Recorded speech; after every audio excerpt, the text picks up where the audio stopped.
కలగడ బాటవారిపల్లి highway పక్క నుండి హంద్రీనివా కాలువ. సో దాదాపు 120 అడుగులకి లోతు కూడా దాదాపు ఒక 60 అడుగుల లోతు. సో మీరు కాలువ చూస్తున్నారు కదా ఏ రేంజ్లో ఉండదు. సో ఇంత ప్రధానమైన కాలువ 2010 తర్వాత పనులు నిలిచిపోయాయి. సో అక్కడ చూడండి సైడ్కు కట్టిన బ్రిడ్జ్ కూడా మీకు కనిపిస్తుంది. ఇది హంద్రీనివా కాలువ.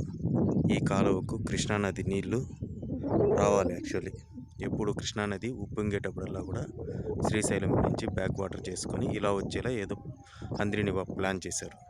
కానీ ఈ పనులు జరగకపోవడం వలన బీజేపీ ఎప్పుడైతే దేశ రాజకీయాల్లో ప్రభావితం చూపించడం మొదలుపెట్టిందో అప్పటి నుంచి కొన్ని దరిద్రాలు జరిగాయని చెప్పడంలో ఇదొక దరిద్రము. కరువు ఓవైపు తాండవిస్తున్నప్పటికీ బీజేపీతో కోయిన్సైడ్ అయినటువంటి రాజకీయ నాయకులు వాళ్ళ పనులు లేదంటే అలాంటి వ్యవహారాలు ఎక్కువగా ప్రాధాన్యం ఇవ్వటం వలన హంద్రీనివాను పక్కన పెట్టేశారు. అన్నమయ్య జిల్లాలో కరువు ఉండాది. హంద్రీనివా పనులు ఇంకైనా కంటిన్యూగా పూర్తి చేయగలిగితే అడవిపల్లి ప్రాజెక్టు వరకు మా చుట్టుపక్కల ఉన్న దాదాపు 1500 చెరువులు నీళ్లుంటాయి. ఇట్లాంటి ఉప్పొంగే సమయాల్లో కనుక కృష్ణానది ఉప్పొంగే సమయాల్లో కనుక నీళ్లు కనుక దారి మళ్లించగలిగితే భారతదేశ స్వతంత్రానికి చాలా గొప్ప విలువ ఉంటుంది. ఈ 15 ఏళ్ళలో ఏమి యుద్ధం జరిగింది ఏమీ లేదు భారతదేశం మీద. కానీ ఏదో యుద్ధం జరిగినట్టు హంద్రీనివా కాలువ పనులు నిలిపేశారంటే ఆలోచించండి. ఎంత నిర్లక్ష్యం వహించారు.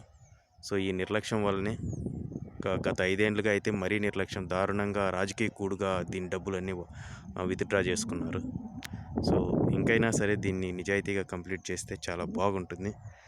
దేశానికి విలువ ఉంటుంది. సమాజానికి గౌరవం ఉంటుంది.